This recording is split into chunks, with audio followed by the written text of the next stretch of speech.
தர்மம் ஒரு பக்கமும் நடக்கக்கூடிய தேர்தல். அதனால கோவை மக்கள் அடுத்த 40 நாட்கள் பார்ப்பாங்க. தமிழகத்தில் எங்கேயுமே இல்லாத அளவுக்கு பணமழை இங்கே பொழியும். கட்சிகள் தயாராகி இருக்கின்றார்கள். இலவசங்கள் அள்ளி தெளிக்கப்படும், அதற்கும் தயாராகி இருக்கின்றார்கள். எங்களுக்கு தெரியும், திமுக முதலமைச்சரே வந்து கோவையில் 40 நாள் உட்கார்ந்தாலும் சரித்திர மார்ஜின்ல பாரதிய ஜனதா கட்சி கோயம்புத்தூர் பாராளுமன்றத்தில் வெற்றி பெறும். நாங்கள் சவால் விடுறோம். தமிழகத்தினுடைய முதலமைச்சர் வந்து 40 நாள் இங்க கேம்ப் அடிக்கணும். கோயம்புத்தூர் மக்கள் தெளிவாக இருக்கின்றார்கள். மாற்றம் வேண்டும். கோயம்புத்தூர்ல வளர்ச்சி இல்லை. அதனால் நீங்க சொன்ன நபர் என்ன, திமுகவினுடைய எல்லா அமைச்சர்களும் வரட்டும், முதலமைச்சரும் வரட்டும், 40 நாள் இங்கே இருக்குது. நாங்கள் தயார், மக்கள் தயார். கோயம்புத்தூர் பாராளுமன்றத்துக்கு உட்பட்ட அன்பு சொந்தங்கள் எல்லோரும் தயாராக இருக்கின்றார்கள். தமிழகத்தினுடைய அரசியல் மாற்றம் கோயம்புத்தூரிலிருந்து ஆரம்பமாக வேண்டும். வளர்ச்சிக்கான அரசியல் கோயம்புத்தூரிலிருந்து ஆரம்பமாக வேண்டும். 2024 பிரதமர் அவர்கள் 3வது முறையாக வரும் பொழுது கோயம்புத்தூர் தமிழகத்தினுடைய மேப்பில் இல்லை, இந்தியாவுடைய மேப்பில் இல்லை, இன்டர்நேஷனல் மேப்பில் கோயம்புத்தூரை பதிக்கப் போகின்றோம். அதில் எந்த மாற்று கருத்தும் இல்லை. அதே நேரத்தில் என்னோடு திருப்பூர் பாராளுமன்ற தொகுதியினுடைய வெற்றி வேட்பாளராக இருக்கக்கூடிய சகோதரர் ஏபி முருகானந்தம் அவர்கள் இருக்கிறாங்க. அவர்களுக்கும் எங்களுடைய அன்பார்ந்த வாழ்த்துக்களை தெரிவித்துக் கொள்கின்றோம். தமிழகத்தில் பாரதிய ஜனதா கட்சி போட்டியிடக்கூடிய எல்லா தொகுதிகளும் பாரதிய ஜனதா கட்சியினுடைய சின்னத்தில் நம்முடைய கூட்டணி கட்சி நண்பர்கள் போட்டியிடக்கூடிய எல்லா தொகுதிகளுக்குமான வேட்பாளரை அறிவித்திருக்கின்றோம். அதே நேரத்தில் நம்முடைய கூட்டணி கட்சி தலைவர்கள் மீதம் இருக்கக்கூடிய எல்லா தொகுதியில் அவங்க எங்க போட்டியிடுறாங்களோ அதற்கான வேட்பாளர் அறிவித்திருக்கின்றார்கள்.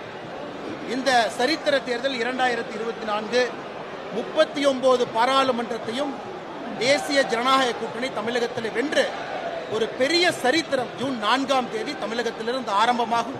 அதில் எந்த மாற்று கருத்தும் இல்லை. டெல்லி அரசியல தனக்கு விருப்பம் இல்ல, தமிழ்நாட்டு அரசியல் தான் விருப்பம் ஏற்கனவே கடந்த முறை பேட்டியில சொல்லி இப்பொழுது அதே தான் சொல்றேன். டெல்லி அரசியல இருக்க விருப்பம் இல்லை, தமிழக அரசியல் தொடர்ந்து இருப்பேன். நீங்க கேட்க சொல்றேன். மோடி அவர்கள் போட்டியிட என்று உத்தரவிட்டிருக்கின்றார், அதற்காக போட்டியிடுகிறார். மோடி அவர்களுடைய உத்தரவை மதிக்க தெரிந்தவன் நான். குறிப்பாக தமிழகத்தில் வளர்ச்சி எல்லா இடத்துக்கும் வரணும். 2026 பாரதிய ஜனதா கட்சி ஆட்சி அமைக்கும் பொழுது மக்கள்கிட்ட நாங்கள் காட்டணும். எதை காட்டுவாங்க? மக்கள்கிட்ட எங்களுடைய பாராளுமன்ற உறுப்பினர்கள் மக்கள்கிட்ட காட்டணும்.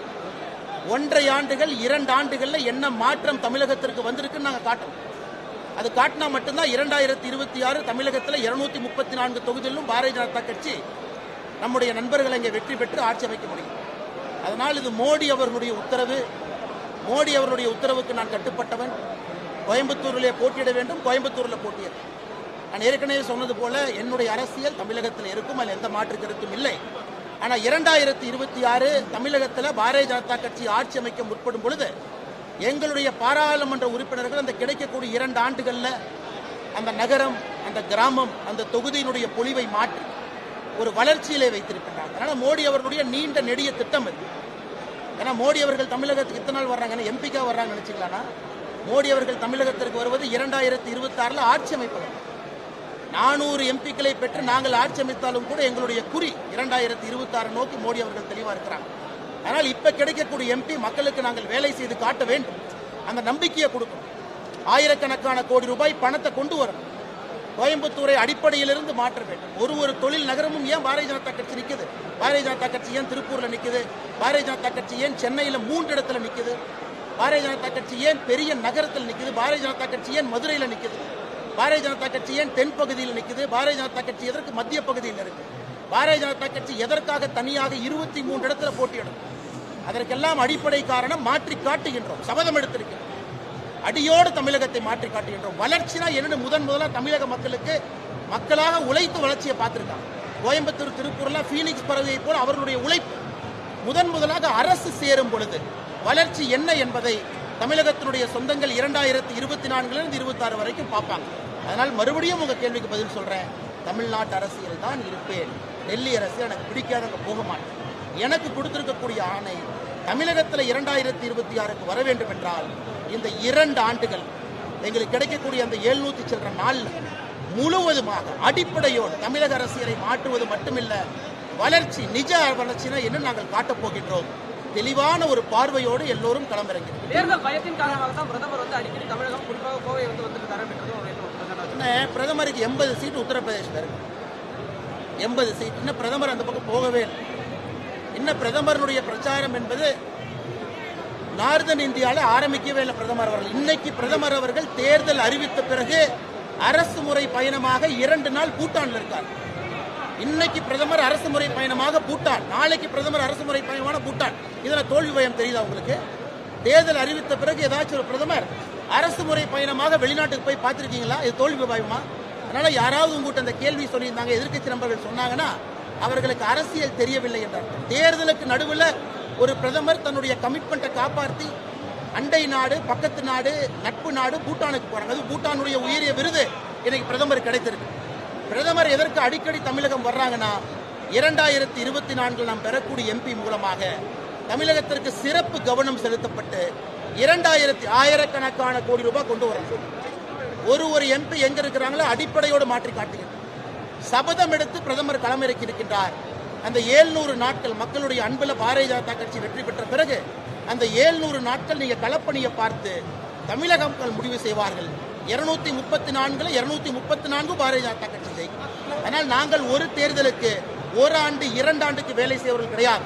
கலாச்சார மாற்றத்திற்காக இந்த 2024 தேர்தல் இருக்கு. திமுக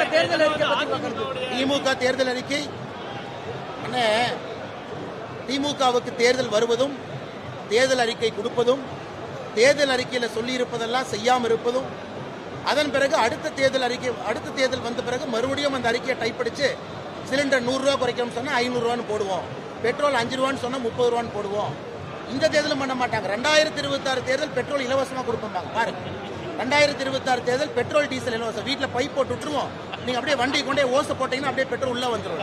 அதனால் சகோதர சகோதரிகளே, வீட்டில் டாய்லெட் பேப்பர் இல்லை என்றால் திமுகவுடைய தேர்தல் அறிக்கையை பயன்படுத்தணும். பொட்டணம் கட்டுறதுக்கு வீட்டில் நம்முடைய சகோதரிகள் சாமான வாங்குறீங்கன்னா திமுக தேர்தல் அறிக்கையை கிழிச்சு பொட்டணம் கட்டுங்க. அதனால் சகோதர சகோதரிகளே, பாரதிய ஜனதா கட்சியினுடைய தேர்தல் அறிக்கை நான் சவால் விட்டுக்கிட்டு இருக்கேன். 295 பாயிண்ட் 2019 தேர்தல் அறிக்கையில் விட்டிருக்கின்றோம், சவால் விட்டுக் கொண்டிருக்கின்றோம். 295 நிறைவேற்றிவிட்டு 2024 தயாராகும். 2019 பாரதிய ஜனதா கட்சியினுடைய தேர்தல் அறிக்கையை பாருங்க. இன்னைக்கு 2024 எங்க தேர்தல் அறிக்கை வரப்போகுது. 2024 தேர்தல் அறிக்கை வந்த பிறகு மக்களுக்கு தெரியும். 5 ஆண்டுகள்ல முழுமையாக 2024 தேர்தல் அறிக்கையும் நிறைவேற்றுவோம்னு தெரியும். இது ஏதோ இந்த காகிதம், இந்த போண்டா சாப்பிட்றதுக்கு, பஜ்ஜி சாப்பிட்றதுக்கு திமுகவுடைய தேர்தல் அறிக்கையை பயன்படுத்தும்.